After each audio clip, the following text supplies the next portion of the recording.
Bismillah walhamdulillah wassalatu wassalamu ala rasulillah Sayyidina wa maulana Muhammad ibn Abdullah wa ala alihi wa sahbihi wa man walah wa la hawla wa la quwata illa billah. Amma ba'd, alhamdulillah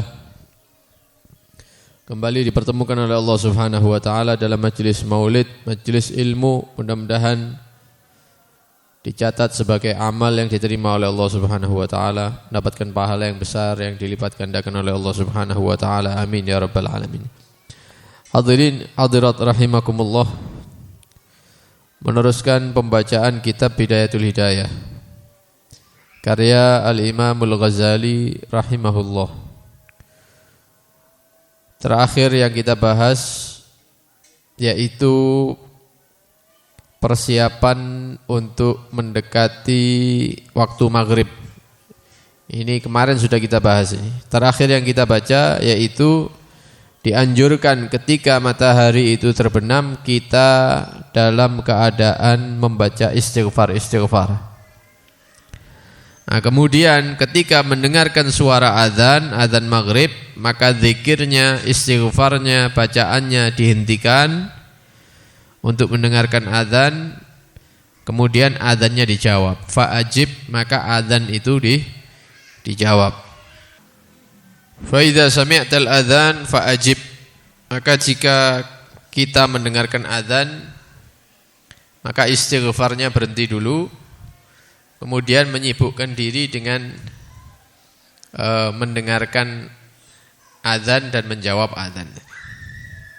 Karena ada satu keterangan yang mengatakan barang siapa yang dia mendengarkan barang siapa yang dia di situ ada suara azan kemudian dia tidak diam dan tidak menjawab azan, maka nanti telinganya akan disiram atau dimasuki dengan cairan daripada timah yang panas.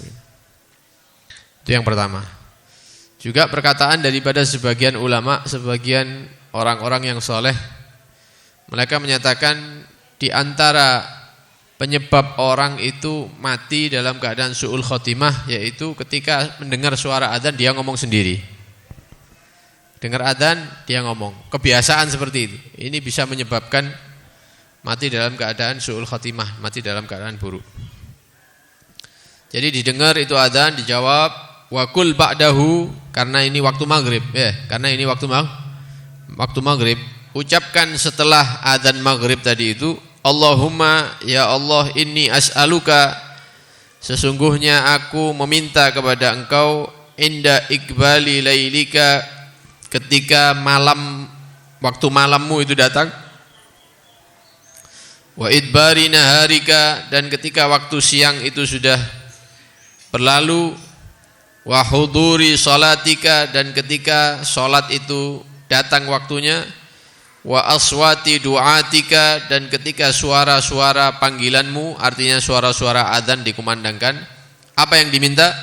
Antu'tiya Muhammadan al-wasilata wal fadilah, memberikan kepada Nabi Muhammad sallallahu alaihi wasallam al-wasilah ya, wal fadilah ya, keutamaan yang besar yang tinggi, sampai terus daripada doa dilanjutkan dengan doa azan.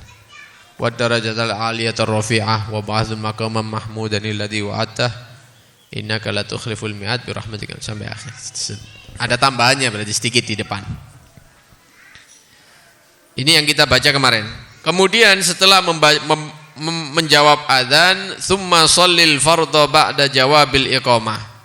Ketika sudah qomatnya dijawab juga, berdiri, kemudian salat maghrib berjamaah. Setelah selesai salam salat maghrib, kemudian membaca wirid zikirnya setelah salat, kemudian doa bersama. Ya, setelah selesai itu semua, kata beliau Al-Imamul Ghazali, wa shalli ba'da dzalika, kemudian berdirilah untuk salat setelah salat fardu maghrib dan wirid-wiridnya dan doanya tadi itu, berdiri salat. Qabla an tatakallam, tapi kalau bisa jangan ngobrol sama orang di waktu itu. Jadi ketika selesai salam maghrib, baca zikir, doa itu jangan ngomong sama di sebelahnya.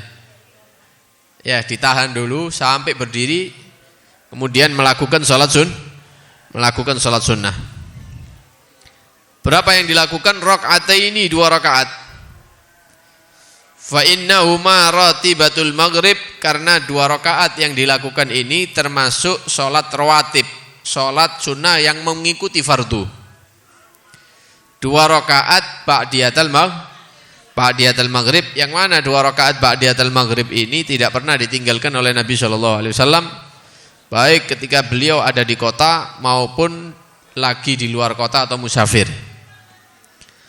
Nah, untuk 2 rakaat ba'diyatal maghrib ini dianjurkan untuk membaca setelah Fatihah, membaca surat Al-Kafirun. Rakaat pertama.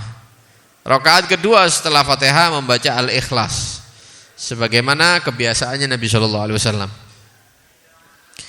Kemudian wa in shallaita ba'dahuma arba'an, dan jika kalian mampu untuk menambah lagi setelah 2 rakaat sunnah tadi salam, berdiri lagi menambah 4 rakaat tutiluha, yang mana berdirinya itu agak dilamakan, rada disuweno begitu, berarti membaca surat-surat yang agak panjang.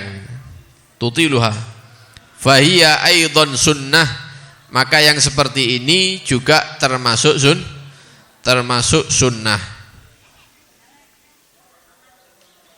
Nah, sholat yang dilakukan di waktu antara maghrib dan isya, kata beliau Al-Imamul Ghazali, wahiyya sholatul awwabin. Sholat yang dilakukan di waktu ini dinamakan sholat al-awwabin. Awwabin itu artinya orang-orang yang kembali. Ya, karena jam-jam mendekati maghrib itu kadang-kadang orang itu kalau di kota-kota besar itu masih di jalan, pulang dari kerja, belum nyampe rumah. Ada yang sudah nyampe rumah sudah bingung dengan makan begitu ya, dolek mangan. Jadi di waktu itu sebagian manusia dalam keadaan lupa dari Allah Subhanahu wa taala. Ternyata ada beberapa manusia yang dia kembali ingat kepada Allah Subhanahu wa taala dengan melakukan sholat-sholat sunnah antara maghrib dan isya. Makanya sholatnya dikatakan awwabin, sholatnya orang-orang yang kembali. Maksudnya di waktu, di saat manusia lalai lupa dari Allah, orang ini kembali ingat kepada Tuhannya Allah Subhanahu wa ta'ala.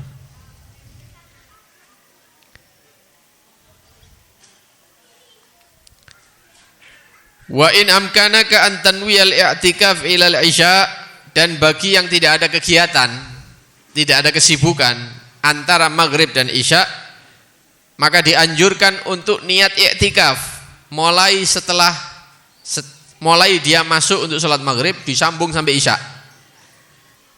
Kalau memang tidak ada pekerjaan, tidak ada tanggung jawab gitu misalnya ya, mau dia karyawan atau apa misalnya, atau misalnya toko pribadi sudah tutup ya, sebelum maghrib tutup, nanti setelah isya dibuka lagi misalnya, berarti kosong waktunya.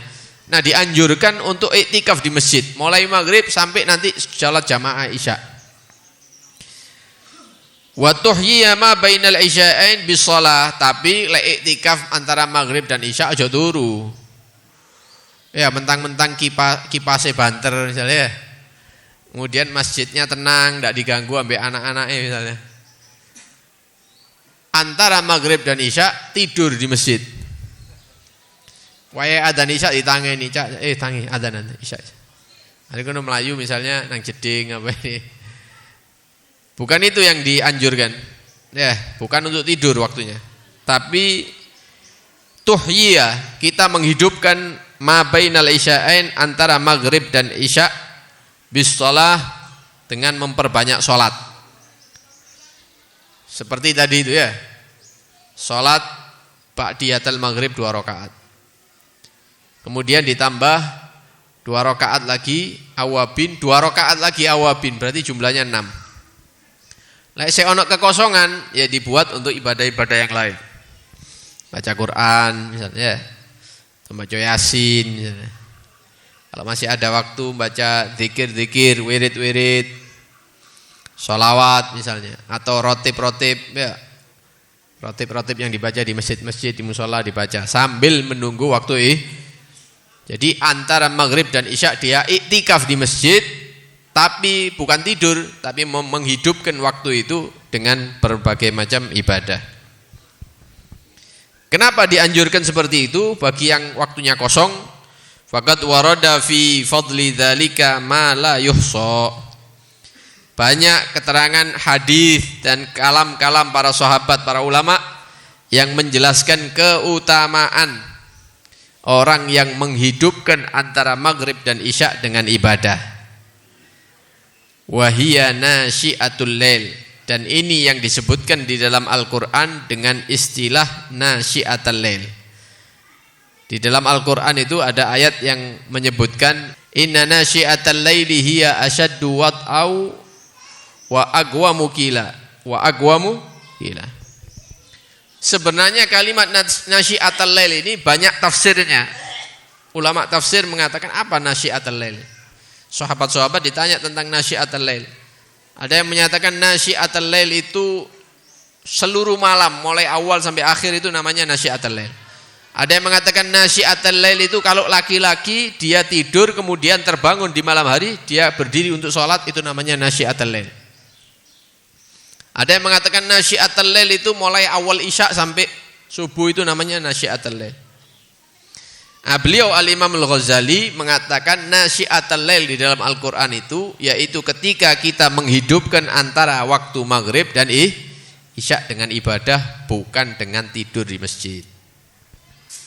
Itu namanya nasyiatul lail. Sesungguhnya nasyiatul lail menghidupkan antara maghrib dan isya hiya asyaddu wat'an, ini adalah waktu yang paling tepat ya untuk kita memperbanyak sholat, memperbanyak ibadah. Wa aqwamu qila, dan ketika kita membaca Al-Quran baik di dalam sholat maupun di luar sholat antara waktu ini maghrib isya ini, itu akan lebih memberikan luwih kroso ngaji nih di waktu tadi ketimbang di waktu-waktu yang lain. Inna nasyiatal laili hiya asyaddu wat'au wa aqwamu qila. Kemudian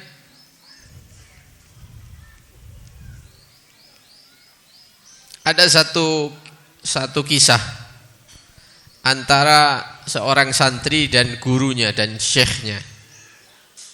Santri ini senang poso sunnah, banyak puasa sunnah.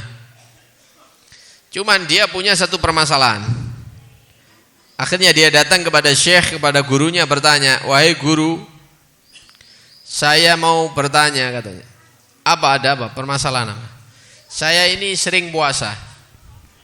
Cuman kalau saya puasa sunnah, biasanya itu habis sholat maghrib berjamaah, kemudian sholat sunnah 2 rakaat, saya siap-siap nyiapno sego, kemudian kuahnya, ikannya, sambelnya, kerupuknya begitu ya. Buka, namanya orang buka. Makan 5 menit, 10 menit, nanti minum.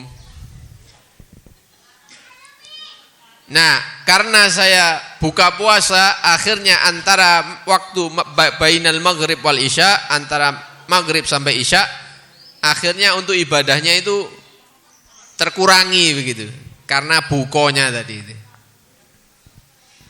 Katanya gurunya, tak kasih cara. Kamu tetap puasa, tapi bukone kurma tok ae. Atau bukone banyu sak gelas. Mari ngono ibadah wis. Wah, berat ini. Wah, kalau gitu repot guru ya. Ndak oleh mangan sego, ndak oleh mangan iki ya, wis ngenteni mulai isuk sampai maghrib. Mosok mangan kurma tok telu mari ngono ibadah maneh. Ngenteni engkuk mari isya baru oleh mangan ya. Atau suruh minum air 1 gelas mari ngono lanjut ibadah sampai nanti isya, mari sholat isya baru mangan sego. Wah, ini repot guru. Ya. Yang seperti itu belum mampu saya. Oh, berarti tidak bisa menggabungkan, tidak bisa. Berarti milih salah satunya ya. Iya. Puasa sunnah, kemudian sholat maghrib berjamaah, mari ngono sibuk ambil buka, atau tidak usah puasa, tapi dia bisa menghidupkan antara maghrib dan isya. Kata gurunya, lebih baik kamu tidak usah puasa. Tidak usah puasa sunnah kalau seperti itu. hidupkan waktu antara maghrib dan isya itu pahalanya lebih besar daripada ente puasa tiap hari. Jadi waktu antara maghrib dan isya ini memang waktu yang harus dijaga begitu oleh setiap manusia, khususnya keluarganya begitu. Karena itu orang-orang dulu, kita dulu waktu kecil SD dulu, iku lek mulai cedek maghrib itu pasti dipukul pasti dulu. Jadi beberapa menit sebelum maghrib sudah harus di rumah. Lek wis tutuk omah kabeh maghrib, wah diamuk sudah. Ya mau dipukul sapu apa dah. Kenapa? Yaitu tadi untuk persiapan supaya putra-putrinya ini persiapan. Mari ini maghrib, ya sudah wudu, sudah gelar sejadah, sholat berjamaah bareng misalnya. Mari ngono longgo menghidupkan antara maghrib dan isya. Itu orang-orang dulu seperti itu. Kalau saiki kan maghrib anaknya tidak ada di oma, kadang-kadang tidak ditanya gitu ya. Wis gede, wis jarno. Lah orang dulu tidak ada jarno itu tidak ada. Sebelum maghrib wajib di rumah.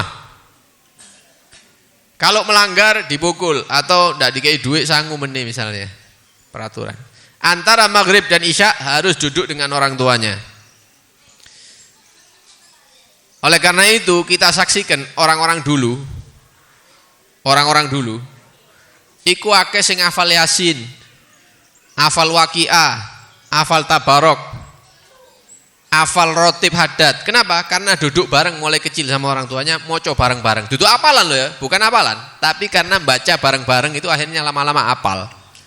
Lah arek saiki anak sekarang ya tabat yada abila habin misalnya idza jaa nasrullah, dak harus ngapal, wis gerang-gerang, wis gede-gede. Oh, anak-anak dulu Yasin hafal, Waqiah hafal, Tabarok hafal. Kenapa? Karena ngaji bareng sama orang tuanya tiap malam. Nah, yang seperti ini yang tidak ada.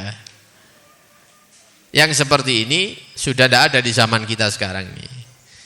Jadi orang dulu itu moco kitab itu tidak akeh. Dan percetakan kitab tidak seperti sekarang ini, luar biasa. Dulu kitabnya itu enteng-enteng, tapi amalnya itu nampak gitu loh. Manfaatnya kelihatan. Orang sekarang kitabnya akeh tapi tidak ada amale.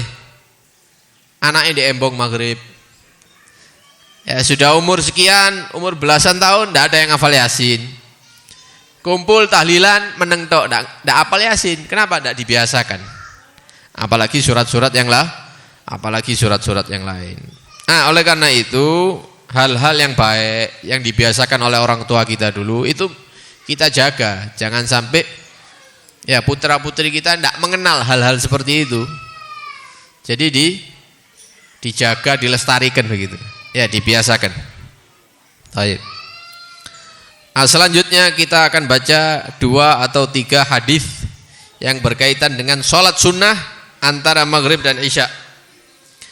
Diriwayatkan oleh Al-Imam At-Tirmidzi dan Imam Ibnu Majah, Ibnu Khuzaimah dari sahabat Abi Hurairah radhiyallahu anhu beliau pernah berkata qala Rasulullah sallallahu alaihi wasallam, Nabi sallallahu alaihi wasallam bersabda, man shalla ba'dal maghrib sit rakaat, barang siapa yang sholat setelah sholat maghrib dia melakukan sholat sunnah 6 rakaat, lam yatakallam, dia tidak ngajak ngomong orang-orang sebelahnya. Setelah sholat maghrib meneng, setelah wirid doa dia berdiri langsung sholat 2 rakaat salam, 2 rakaat sampai 6, tidak ngomong sama sekali. Lam yatakallam fima bainahunna bisu'in adalna lahu bi'ibadati thintai asyarata sanah. Maka yang seperti ini ditulis di buku catatan amalnya, orang ini telah melakukan ibadah penuh selama 12 tahun. Ibadah selama 12 tahun. Bagaimana kalau besok dia melakukan lagi? Tulis mana 12 tahun aneh. Besok rutin. Ya, rutin melaksanakan sholat sunnah ini, tidak ngomong. Maka dia tiap malam mendapatkan pahala orang ibadah 12 tahun sempurna. Artinya di siang hari dia puasa, ya, di malam hari dia beribadah atau membela agama Allah Subhanahu wa taala. Jadi 24 jam itu isinya semua ibadah, dan itu selama 12 tahun diberikan kepada kita hanya karena kita sholat 6 rakaat setelah maghrib. Nah, cuman sing ini kadang-kadang orang-orang tidak tertarik kadang-kadang ya. Lek ono poco-pocoan sing nekakno dhuwit, nah itu tertarik insyaallah. Nek pahala ini sik mikir-mikir ya kami nglakoni apa ndak ya. Hadis yang kedua dari Al-Imam At-Tirmidzi dari istri Nabi sallallahu alaihi wasallam Sayyidah Aisyah anin Nabi sallallahu alaihi wasallam qol, dari Nabi sallallahu alaihi wasallam pernah bersabda, man shalla ba'dal maghrib, barang siapa yang sholat setelah sholat fardu maghrib, sholat wajib, 20 rakaat, 20 rakaat, tambah abot mana ya, 6 masih mikir, 20 rakaat setelah sholat maghrib dia berdiri sholat ya 20 rakaat, 2 rakaat salam, 2 rakaat salam sampai 20 rakaat. Berarti kayak tarawih ya. Banallahu lahu baitan fil jannah, maka Allah akan membangunkan rumah bagi dia ada di surga. Jadi tiap malam orang yang rutin seperti ini itu konstruksi di jannah itu di surga itu berlangsung untuk dia. 1 rumah, 2 rumah, 3 rumah terus. Bisa-bisa sak perumahan wae dhek kabeh. Kenapa? Rutin salat 20 rakaat setelah salat maghrib. Dan ini kita saksikan ini 20 rakaat ini. Ini kita saksikan guru-guru kita melaksanakan ini. Lah aku ndak mampu ya. Ben bengi 20 rakaat ya Ramadan tok iku wis. Ya itu pun kadang-kadang kalau ada sesuatu yang darurat kadang-kadang ndak tarawih ya.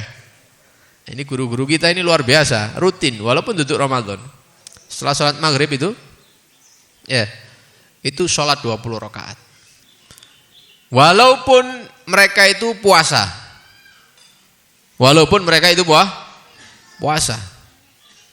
Pernah ada satu kejadian, guru kita itu kakak adik, guru kita yang ada di Hadramut itu kakak adik. Nah, waktu itu yang lebih tua ini mau nyampe ke rumah kadon waktu itu, akhirnya mampir ke rumahnya adiknya untuk buka puasa Ramadan. Nyampe ke situ, sholat maghrib berjamaah bareng. Mari ngono santri-santri yang khidmat di rumahnya ulama ini lungguh kabeh, ndak ono sing mangan. Ya mangan kurma mangi ku tok wis, kurma ambek kopi ambek banyu wis. Lungguh kabeh. Ditanya, ya, ambek kiai ini sing cacake iki ya. Apa nak mangan? Anu niku iki kiainya masih sholat 20 rakaat. Oh berarti ngenteni kabeh iki. Nggih. Wis saya melok aku ya, ndak usah dulu, ayo mangan. Sijak mangan kabeh. Kenapa? Karena kasihan sing iki enten-tenan ya. Kalau ulamanya menikmati sholat. Nah iki santri-santri kan belum bisa menikmati sholat. Kape mangan dimi kurang ajar begini ini. Untung-untung ono cacake iki ya. Ngeki syafaat akhir mangan bareng. Jadi ini santri-santri ini panjenengan kalau bisa teko bendino. Cek iso buka bareng ya awal enak. Lek ngenteni adike iki suwe engko ya. Jadi mereka itu rutin 20 rakaat setelah maghrib walaupun dalam keadaan puasa. Nah kita ini ya kepingin tapi ya apa ya. Ya minimal lah kita menjalankan minimal 2 rakaat, 4 rakaat setelah maghrib. Ya berharap sedikit tapi dengan niat niru ulama-ulama yang hebat-hebat tadi itu. Dengan harapan mudah-mudahan dikumpulkan bersama mereka nanti. Kita mohon kepada Allah Subhanahu wa taala diberikan kesehatan, panjang umur fi taatillah, mendapatkan ilmu yang bermanfaat, bisa mengamalkan ilmu sehingga menjadi orang-orang yang selamat dunia sampai akhirat. Amin Allahumma amin. Sallallahu alaihi wasallam Muhammad wa alihi washabbihi wasallam walhamdulillahirabbil alamin. Assalamualaikum warahmatullahi wabarakatuh.